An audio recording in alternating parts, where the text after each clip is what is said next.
Comment muscler ses pectoraux? Aujourd'hui, on va voir comment donner de la masse à tes pectoraux de façon harmonieuse, quelles sont les erreurs classiques à éviter et concrètement comment tu peux les entraîner si tu t'entraînes en full body ou en split routine. Salut, c'est Nico et bienvenue dans le 11e épisode de Questions Muscu, la mini-série dans laquelle je réponds à vos questions sur la musculation tous les jours. Et aujourd'hui, c'est un jour un peu particulier parce que je vais répondre à la demande de Romain qui voudrait que je fasse une vidéo sur comment muscler les différentes parties du corps. On va commencer aujourd'hui avec les pectoraux. Donc la question du jour, c'est de savoir comment muscler efficacement ses pectoraux. Alors avant de commencer, on va parler un petit peu anatomie, histoire de savoir de quoi sont composés ces pectoraux et à quoi concrètement ils servent. Alors ce qu'il faut que tu saches, c'est que tes pectoraux ils vont être divisés en trois grands faisceaux. Le faisceau du haut, appelé le faisceau claviculaire, le faisceau du milieu, appelé le faisceau sternal, et le faisceau du bas, appelé le faisceau abdominal. Et tous ces faisceaux ils vont te permettre de déplacer ton numérus vers l'avant. On dit qu'il s'agit d'un adducteur du bras. Et ça va te permettre de faire les gestes comme pousser vers l'avant ou les gestes d'écarter. Ça va être les deux principaux gestes liés à ces pectoraux. Donc de façon simplifiée, on va retrouver deux grands types de gestes qui vont cibler ces pectoraux, à savoir les gestes de presse, soit aux haltères, soit à la barre, mais aussi tout ce qui est dips et pompe, et les gestes d'écartement, d'ouverture et de fermeture, comme les écartés aux haltères ou à la poulie.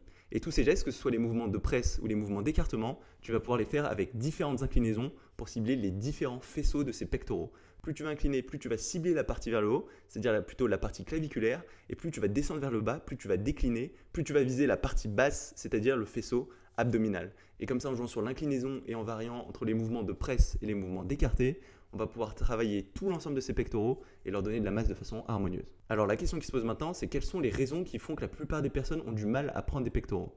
Alors avant que je rentre dans le détail sur les pectoraux, ce que je te conseille de faire, si tu ne l'as pas encore fait, c'est d'aller regarder les vidéos que j'ai faites sur les causes de stagnation classiques, parce qu'on va les retrouver sur tous les muscles et ils vont être donc vrais pour les pectoraux. Maintenant pour les pectoraux, ce que j'ai observé, c'est qu'il y a 5 principaux points qui empêchent la plupart des personnes de progresser. Le premier point, c'est une mauvaise fréquence d'entraînement, que ce soit en termes de surentraînement ou en termes de sous-entraînement. Par exemple, les personnes qui entraînent leurs pectoraux qu'une seule fois par semaine, ce sera à mon avis pas suffisant, surtout si c'est des débutants intermédiaires, pour réussir à vraiment leur donner de la masse, surtout si c'est un point faible. Il faudra plus de fréquence. A l'inverse, si tu entraînes tes pectoraux trop souvent, plus de 3 fois par semaine, ils risquent de ne pas avoir le temps de récupérer et tu n'arriveras pas à construire du muscle non plus. Donc l'idéal, c'est de se trouver un peu entre les deux. Et mon conseil, ça va être soit de les entraîner en full body, en les entraînant avec un gros exercice à chacune de tes séances 3 fois par semaine, soit si tu es en split, de laisser au moins 3 jours de repos à 4 jours, mais pas tellement plus. Ça veut dire l'entraîner par exemple tous les 5 jours, c'est un bon format à mon avis. Ensuite, le deuxième gros point que j'observe, ça va être la mauvaise exécution des mouvements de presse. Parce que les mouvements de presse, ça va être la base pour construire de la masse sur tes pectoraux. Mais en plus de solliciter les pectoraux, ils ont aussi tendance à solliciter les épaules et les triceps. Et si tu ne fais pas très attention à leur exécution, ce sera assez facile de mettre tout l'emphase sur tes épaules et tes triceps et de ne pas réussir à bien stimuler tes pectoraux. Alors comment on va empêcher ça? La première chose, ça va être pour désengager tes épaules, de bien tirer ces épaules en arrière, de bien les coller au banc, de bien avoir ces omoplates fixes contre le banc pendant toute la durée du mouvement et de ne pas les déboîter en avant. Puisque quand tu déboîtes en avant, c'est plus un travail des pectoraux, mais de tes épaules. Donc non seulement c'est plus tes pectoraux qui travaillent, donc tu leur donnes du repos, mais en plus c'est tes épaules qui vont faire le travail, qui vont devenir fortes en proportion de tes pectoraux et qui auront tendance ensuite à prendre de plus en plus le pas. Ensuite, mon deuxième conseil pour ne pas trop engager ses épaules ni tes triceps, ça va être de faire attention à la position de tes coudes. Plus tes coudes vont être vers l'extérieur, plus tu auras tendance à utiliser tes épaules et tes triceps. Donc moi, mon conseil, c'est de bien rentrer ces coudes vers l'intérieur, d'essayer de les rapprocher autant que possible de ton torse et d'avoir dans l'idéal un angle de 45 degrés entre ton numérus, entre ton bras et ton torse. C'est comme ça que tu arriveras le mieux à isoler tes pectoraux sur les mouvements de presse. Une troisième cause de retard au niveau des pectoraux, ça va être souvent un manque d'angle d'attaque. Puisque les pectoraux, comme je te l'ai dit, ils sont composés de 3 grands faisceaux. Et en fait, ces faisceaux ils vont être liés à des gestes différents. C'est-à-dire que le faisceau abdominal, il va avoir tendance à ramener ton bras vers l'avant, mais plutôt vers le bas. Le faisceau sternal du milieu, il aura tendance à le ramener plus de façon en diagonale, mais un peu plus haute. Et la façon claviculaire, elle va ramener ton bras plus vers le haut.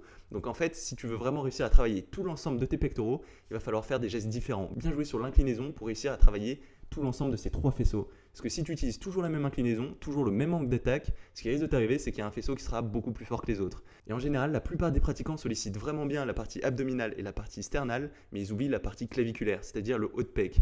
Et c'est ce qui aura tendance à donner l'effet sain plutôt que l'effet pec complet. Donc on essaye d'éviter ça pour avoir des pecs harmonieux. C'est important d'avoir suffisamment d'angle et de bien travailler la partie haute, de bien travailler sur des gestes inclinés. Ensuite, une quatrième erreur que je retrouve sur pas mal d'autres muscles, mais sur laquelle je veux vraiment mettre l'accent, parce que je trouve que c'est très vrai dans le cas des pectoraux, c'est les personnes qui vont faire que des gestes isolés, qui sont vachement séduits à l'idée d'utiliser les poulies par exemple, et qui vont commencer par ça. Mais c'est pas comme ça que tu vas réussir à donner de la masse à tes pectoraux. Pour vraiment donner de la masse à tes pectoraux, il va falloir que tu commences avec de gros exercices polyarticulaires, que tu mettes suffisamment lourd pour bien choquer ton muscle en profondeur, que tu prennes à la fois de la force et du volume. Et ça, ce ne sera pas possible par exemple de le faire uniquement avec des mouvements d'écarté aux haltères et à la poulie.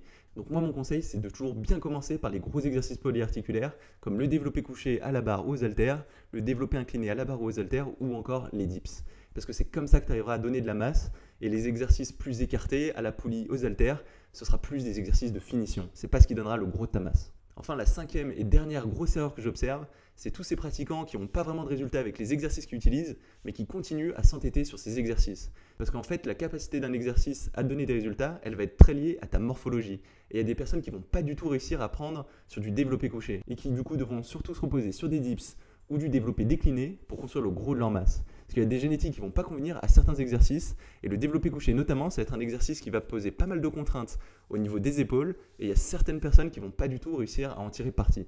Donc si jamais tu te rends compte que tu n'arrives pas à progresser en commençant toujours par du développé couché, change tout simplement d'exercice. Essaye de partir sur des dips ou sur du développé décliné aux haltères ou à la barre. Alors du coup, quels sont les points vraiment importants auxquels il faut faire attention pour réussir à prendre des pectoraux?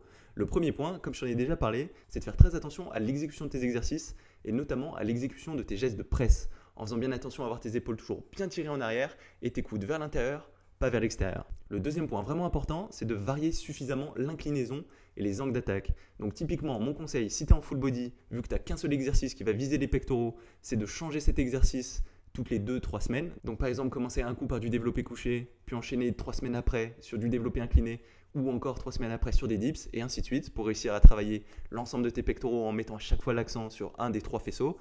Ou si tu travailles en split, tout simplement de changer l'ordre dans lequel tu fais tes exercices. Par exemple, commencer par un mouvement incliné une fois, commencer par un mouvement décliné, commencer par un mouvement à plat, mais de jamais te retrouver, par exemple, tout le temps à faire du développé couché en premier. Parce que sinon, tu vas commencer à créer des déséquilibres et tu ne construiras pas des pectoraux harmonieux. Ensuite, un troisième point vraiment important qu'on va retrouver chez la plupart des muscles, ce sera de toujours bien commencer par un gros exercice polyarticulaire qui te permettra de mettre lourd, qui va bien choquer tout l'ensemble du muscle et qui donnera le gros de ta masse. Donc typiquement, comme je te l'ai déjà dit, ça va être du développé couché, du développé incliné, du développé décliné, à la barre ou aux haltères, ou des dips. Et le quatrième et dernier point, ce sera de faire très attention à avoir la bonne fréquence d'entraînement, à ne pas être en surentraînement ou en sous-entraînement. Et pour ça, il faut soit que tu t'entraînes en full body en t'entraînant tous les 2 jours avec un jour de repos en plus dans la semaine, donc 3 séances dans la semaine par exemple, lundi, mercredi, vendredi avec un gros exo qui vise les pectoraux. Ou si tu t'entraînes en split, moi mon conseil c'est d'entraîner tes pectoraux tous les 5 jours.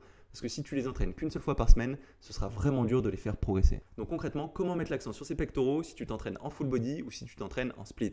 Si tu t'entraînes en full body et que tu veux mettre l'accent sur tes pecs, ce qu'il faut que tu fasses, c'est commencer chacune de tes séances par un gros exercice qui vise tes pectoraux. Donc ça peut être du développé couché, même si comme je te l'ai dit, il faudra changer, pas être toujours sur ce même angle à plat, sinon tu risques de créer des déséquilibres. Puis ce que tu peux faire aussi si tu veux vraiment mettre l'accent sur ces pectoraux, c'est rajouter 2 fois par semaine un deuxième exercice à la suite de ce premier exercice.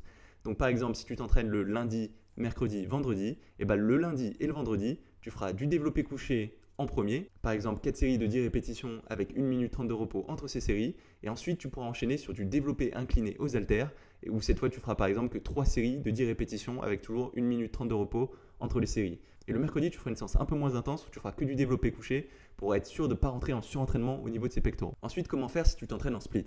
Si tu t'entraînes en split, c'est a priori que tu es un pratiquant plutôt avancé.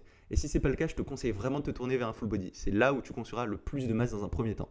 Mais si tu es un pratiquant un peu avancé, il y a fort à parier que ton bas de pec est plus fort que ton haut de pec. Et ce que je te conseille de faire, c'est de commencer par un mouvement incliné. Donc typiquement de faire un premier exercice pendant ta séance pec qui sera un gros exercice polyarticulaire incliné, comme du développé couché à la barre ou aux haltères.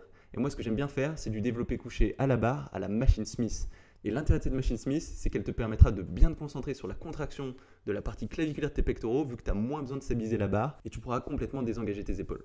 Et sur ce premier gros exercice, je te conseille de faire 5 séries de 5 répétitions avec 1 minute 30 à 2 minutes de repos. Ensuite, pour le deuxième exercice, on va changer l'inclinaison du banc. On va passer sur du développé aux haltères couché. Et là, on va faire 4 séries de 8 à 10 répétitions avec 1 minute 30 de repos entre les séries. On enchaîne ensuite avec un troisième exercice qui sera un mouvement d'écartement avec les écartés couchés. Et là, on fera bien attention d'avoir une amplitude complète, de descendre bien les coudes jusqu'en bas, de ne pas plier les coudes pendant le mouvement, de garder l'angle au niveau des coudes bien fixe. Et on va réaliser 3 séries de 10 à 12 répétitions avec 1 minute 30 de repos entre les séries. Et quand tu arrives tout en haut, ça sert à rien d'aller plus loin que l'horizontale, parce que sinon c'est tes épaules qui vont faire tout le travail et tu vas perdre la tension dans tes pectoraux. Donc c'est important de descendre bien jusqu'en bas en gardant à chaque fois un angle constant au niveau de tes coudes et de remonter bien jusqu'en haut, mais en t'arrêtant avant que tes bras passent la verticale, parce que sinon ça va être les épaules qui vont faire le travail et plus les pectoraux. Et ensuite pour finir, j'aime bien faire des dips pectoraux, c'est-à-dire des dips où tu vas te pencher autant que possible en avant, écarter tes coudes vers l'extérieur avec une prise large et tu vas essayer de bien garder cette inclinaison penchée en avant. Et on va essayer de faire un maximum de répétitions sur 3 séries et en moyenne on visera entre 8 et 15 répétitions selon ton niveau. Et l'important c'est de bien contrôler la descente et de remonter en étant assez explosif, sans verrouiller les coudes tout en haut du mouvement pour bien garder la tension dans tes pectoraux. Et quand tu contrôles la descente, essaye de ne pas descendre trop bas. Il ne faut pas que tes bras ils passent tellement sous la parallèle, parce que sinon ça va être surtout tes épaules qui vont travailler et plus tes pectoraux. Et avec ces 4 exercices, tu auras bien travaillé tout l'ensemble de tes pectoraux en changeant d'angle, en changeant d'inclinaison, en faisant aussi des mouvements d'écarté. Et comme ça te permettra de donner à la fois de la masse et d'avoir un développement complet. Et voilà, ça va être tout pour cette vidéo sur les pectoraux. Si jamais elle t'a plu, comme d'habitude, tu peux mettre un petit pouce bleu. Tu peux aussi t'inscrire à la chaîne YouTube pour savoir quand je sors de nouvelles vidéos. J'en sors tous les jours. Et on se retrouve dès demain pour une nouvelle vidéo. Salut!